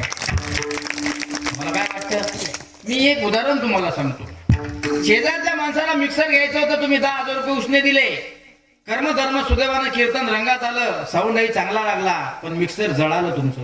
तुम्ही तात्काळ शेजारच्या माणसाला फोन लावला, रामभाऊ मी नाही का तुला मिक्सर घेण्याकरता 10,000 रुपये दिले होते, आज माझं मिक्सर जळलं, मला 10,000 रुपये ताबडतोब पाहिजे. आणि त्यावेळेस जर रामभाऊ म्हणत असेल, बाबा तू मला त्या काळात 10,000 रुपये दिले होते, तर उसनेही दिले होते, मी तुला वापसही दिले होते, तू काही उपकार केले नाही. तुम्ही समजून घेतलं पाहिजे की ज्या काळात त्याला 10,000ची गरज होती त्या अर्थी त्याच्या तोंडातून लाळ खाली पडत होती. सुईच्या छिद्रात मावत नाहीत लोक पैसे मागायच्या अगदी. 10 रुपये दे बरं, आपले 10 रुपये सोडत नाही. आमच्या बाया आता मोठा खतरनाक आहे. ते दुधाचे 5 रुपये राहिले होते, कधी देत? किती रुपये? किती? मग ढेप आणायला लागते म्हशीला 5 रुपयाची. व्यवहार जर करायचा असेल ना, अहो यायचे नुसतं साधे कपडे जरी धडकले तुम्ही असे, तरी अशा पुंगळ्या केलेल्या पैसे पडतात. एकूण 500ची बऱ्या ठिकाणी. एका आजीला विचारलं, आजी पैसे काय करता म्हणे, नुसतं आजीनं असं केल्याबरोबर 10,000 पडले. आजी हे पैसे छापायची मशीन आहे काय? तुले समजत नाही म्हणे बाबू, आमच्या ह्याच्या लपून ठेवा लागतात कधी कधी. हे संध्याकाळी गिरायक म्हणे लेझिम खेळत घरी आलं की काढून घेतो म्हणे मी. मग सकाळी उतरलं की पाहतो म्हणे की लेझिम खेळलं. लेझिम खेळणं समजतं तुम्हाला? लेझिम खेळत घरी आलं काढून घेतो म्हणे, नाही तर मग हे सकाळी उठलं की डबल जातं म्हणे. ते लेझिम खेळणाऱ्या माणसाचं काय खरं असते का बाबा? लेझिम खेळणाऱ्या माणसाचं काय खरं असते? मला आनंद वाटला की तुमच्या गावात कोणी नाही म्हणून. इथं सगळे सभ्य लोक दिसतात, असं प्रसन्न बसेल दिसतात, म्हणून लेझिम खेळणाऱ्या माणसाचा काही भरोसा नाही. असं झालं महाराज, मस्त कीर्तन झालं एका ठिकाणी. एक लेझिम खेळणारं उठलं म्हणे, महाराज खूप चांगलं कीर्तन केलं म्हणे तुम्ही, हे घ्या म्हणे 500 रुपये. दिले त्यानं 500 रुपये. आता मला काय माहित त्याची तोंड ओळख ना त्याचा आडनावाची ओळख. कीर्तन चांगलं झालं म्हणे म्हणून 500 रुपये द्या. चालले का तुम्ही? म्हटलं नाही बा, मला खूप दूर जावं लागतं, तर मी इथंच मुक्काम करणार. बरं ठीक आहे म्हणे. त्याच्या खिशात 500 रुपयेच होते. कीर्तन चांगलं झालं म्हणून त्यानं 500 रुपये दिले. ज्यावेळेस 500 दिले होते लखन महाराज, त्यावेळेस ते पंग पेर होतं. आणि मला विचारलं तुम्ही मुक्कामीच आहे का? आता सकाळी मला जायचं होतं, ते माया अगोदर माया खोली पुढे उभं. रामराम कोणता रामराम बिमराम काय नाही म्हणते, 500 दाखव राहते. अरे म्हटलं तुम्ही दिले होते. अरे मी कशाचे 500 रुपये दिले? असे 500 रुपये कुठे देत असतात का महाराज? हे 2 रुपये घे म्हणे, गोळ्या गिळ्या खायचं असेल. लेझिम खेळणाऱ्या माणसाचं काही खरं. मला सकाळी निघायचं, ते माझ्या अगोदर हजर. थंडीत आलं, थंडीत. तुम्ही ते रातचे 500 रुपये द्या म्हटलं, तुम्ही बक्षीस घ्यायची कुठे 500 रुपये असतात का? 2 रुपये घ्या म्हणजे आठवड्यावर चहा प्या, 3 रुपये उधार ठेवा म्हणजे त्याचे. म्हणून तुमच्याजवळ जर पैसा असेल तर पैशावाल्या माणसाला जास्त किंमत देत असतात लोक. म्हणून कधीतरी कोणावर उपकार केले तर त्या उपकाराची परतफेड सुद्धा तुम्हाला करता आली पाहिजे. म्हणून शास्त्रकाराने सांगितलंय, सब पैसे की भाई दिल का साथी नहीं कोई, अपने पल्ल में जब पैसा आए तो सब सलाम करे, अपने पर जब बखत पडेगा तो कोई मिठा न बोले. पुढे यादी दिली, ती यादी नीट आहे का? यादी आहे का? भाई बहन जोरू साले कोई मिठा न बोले. सक्का भाऊ पैसा असेल तर किंमत आहे भाऊ तुम्हाला. सख्खी बहीण पैसा असेल तर किंमत आहे. जोरू बायको, जोरू म्हणजे बायको, ते नाही का मग जोरू का गुलाम होके रहूंगा, ते गाणं आहे की नाही? जोरू म्हणजे पत्नीचा गुलाम म्हणून राहील म्हणते. ही जोरू एक साला, साला म्हणजे आपल्या पत्नीचा भाऊ. जोपर्यंत दाजीजवळ पैसा आहे तोपर्यंत साला कपडे फाटेलोक दाजीवरून पैसे काढते. दाजी पाहिजे म्हणजे पाहिजेच. दाजीला आठवडे जाऊ द्या, एकुणचा एक बायकोचा भाऊ आहे, देऊन टाकाय, वापस द्यायचं काही नाव नाही. एकदा का तुमच्या खिशातला पैसा संपला की साला सुद्धा दाजीला माणुसकीत बोलत नाही. तुम्ही कशाचा दाजी आणि कशाचं काय? सज्जनांनो, या कष्टकरी कलियुगामध्ये जर द्यायचं असेल तुम्हाला तर देवाला द्या. या कष्टकरी कलियुगामध्ये द्यायचं असेल तुम्हाला तर अनाथ आश्रमाला द्या. या कष्टकरी कलियुगामध्ये जर तुम्हाला द्यायचं असेल तर शिवेश्वराच्या मंदिराला द्या. सज्जनांनो, 10 वर्ष शिल्लक आयुष्य तुमचं जगण्यासाठी शिल्लक राहिल्याशिवाय राहणार नाही. इतक्या धर्मदानामध्ये ताकद असते. धर्मातलं दान फार वेगळं आहे. म्हणून या कष्टकरी कलियुगामध्ये एखाद्या माणसाला काही नाही चांगलं बोलता आलं, दिसायला जरी डांबरछाप असला तरी सांगावं लागतंय, अभिषेक बच्चन सारखे दिसता तुम्ही. का असं म्हटलं जातं काळ्या माणसाला? कारण तो पैशानं श्रीमंत असतो. म्हणून आमचे संत महात्मे म्हणतात की हा जो पैसा दिसतो, हे जे धन तुम्हाला दिसतं, हे जास्त दिवस राहत नसतं. हे तुमच्याकडे आहे ना, असलं पाहिजे धन. मी तर या माऊल्यांना असं सांगेन, माऊल्यावर तुमच्याकडे पैसा खूप असला पाहिजे, तुमच्याकडे सोनंही खूप असलं पाहिजे, तुमच्याकडे चांदीही खूप असली पाहिजे. किती असली पाहिजे तुमच्याकडे चांदी? दादा तुमचं काय नाव आहे? हा, रमेश भाऊ. किती असलं पाहिजे आपल्याकडे सोनं चांदी? मी सांगतो एक अंदाजे. कमीत कमी आपल्याकडे 50 किलो चांदी असली पाहिजे आणि एका बाईजवळ 1-1 क्विंटल सोनं असलं पाहिजे. बाबा मस्त असले.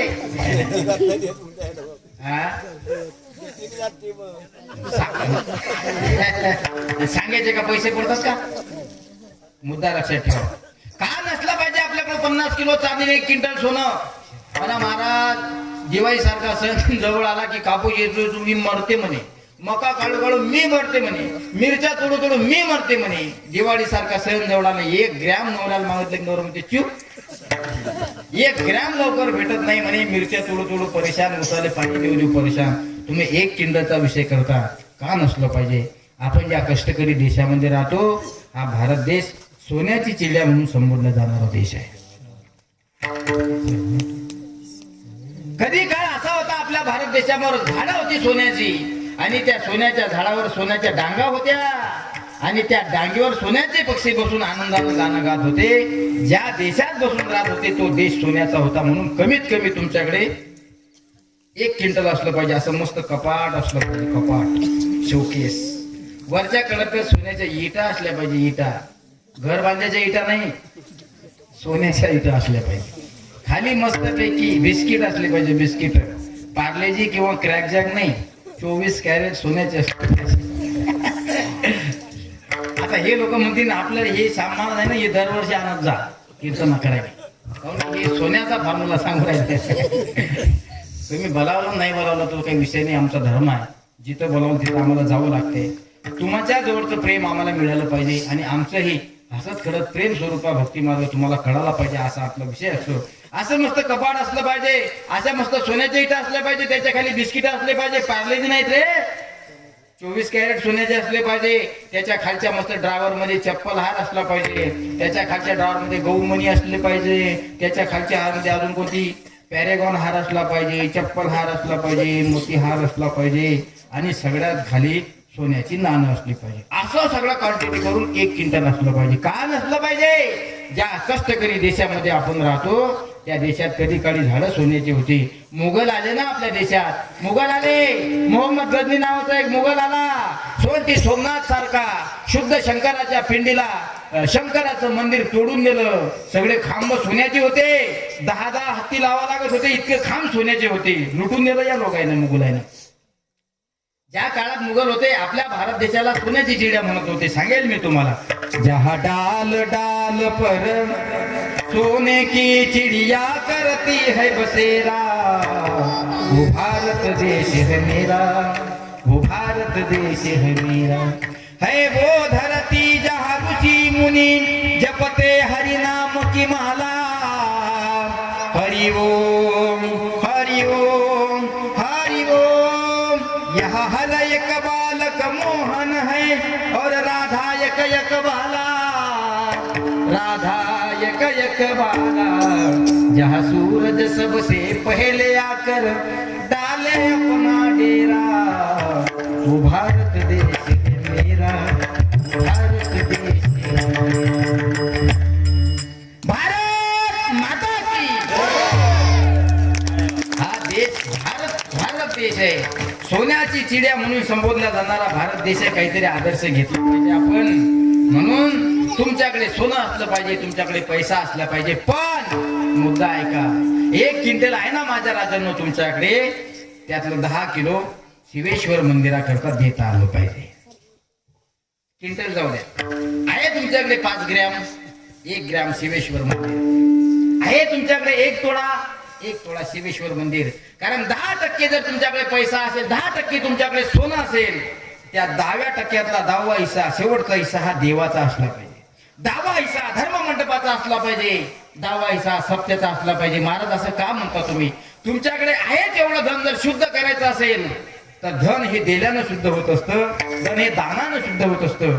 म्हणून सज्जनानो, या कष्टकरी कलियुगामध्ये जीवन जर जगायचं असेल तर तन मन धनानं मन मोकळं जीवन जगा. व्यवहार करत असताना सात्विक विचार करा. म्हणून या कष्टकरी कलियुगामध्ये दिल्याशिवाय माणूस काही सोबत नेत नाही. तेवढीच कीर्ती तुमची शिल्लक राहत असते. म्हणून शेवटच्या श्वासापर्यंत तुम्ही कितीही कमवा, कितीही कमवा, जोपर्यंत तुम्ही देवाला देत नाही तोपर्यंत धनाची शुद्धता नाही. आणि मेल्यानंतर काही सोबत, मेल्यानंतर आपण काही सोबत देत नाही. एकदा भजन करा. बेटा बालक माये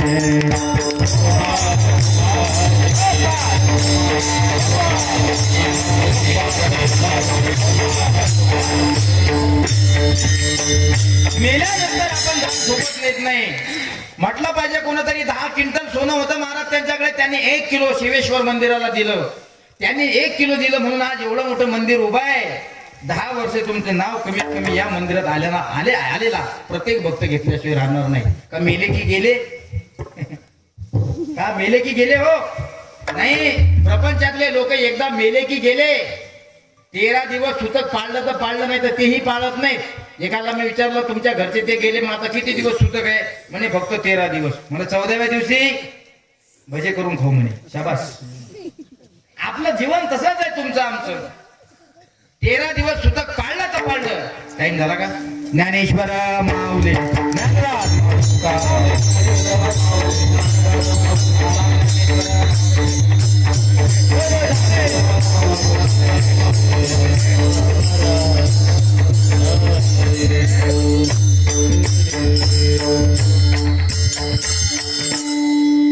ला मी तसं कीर्तन सोडतो लोक, पण तुम्ही घड्याळ दाखवली त्याच्यामुळे आता काही लांब होत नाही.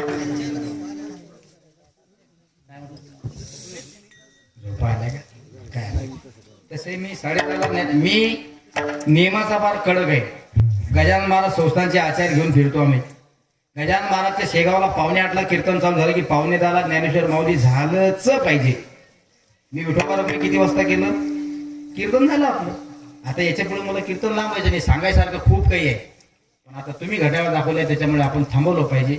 आणि जास्त लवकर कीर्तन सोडलं की लोक वाईट भावना काढतात की महाराजला काही येत नसेल, भांडवल संपलं असेल महाराज म्हणून लवकर सोडलं. आणि इकडून तिकडून जास्त कीर्तन लांबवलं की लोक म्हणत असेल याले तारखा भेटत नसतील. इकून रट्टा महाराज इकून चालतात, इकून रट्टा महाराज इकून चालतात. त्याच्यापेक्षा आपणच मोकळं व्हायचं. हे साथे आली या ओळखा शारण धरून नाही तरी संसारून जाईल लया. कौनाचे मायबाप कौनाचे गंगोत मृग जर होत जाईल लया. विषयाचे समसुख वेगळ्याची बाहुली आबराची चौदा जाईल लया. ज्ञानदेवाने पाहता पाहिजे स्वप्नेची सैली जाईल लया. या कष्टकरी कलियुगामध्ये जन्माला अंत सत्कर्म करा. या कष्टकरी कलयुगात जन्माला आल्यानंतर एकादशी पवित्र व्रत करा. माझ्या राजांनो, माझ्या भावांनो, माझ्या वडिला समान असलेल्या काही वडीलधाऱ्या माणसांना मी विनंती करतो की काही लोक आपल्या तरुण मुली लग्नाला आल्या तरी आपल्या घरातली व्यसनं सुटत नाहीत. विनंती करेल मी तुम्हाला कीर्तनाच्या माध्यमातून, तुम्ही आतापर्यंत जे व्यसन केलं ते सोडून द्या. कमीत कमी आपल्या मुलाकडे, आपल्या मुलीकडे पाहून व्यसन करू नका. तुम्ही व्यसन करता, तुमच्या पावलावर पाऊल तुमचा मुलगा टाकल्याशिवाय राहणार नाही. टाकेल म्हणजे टाकेल.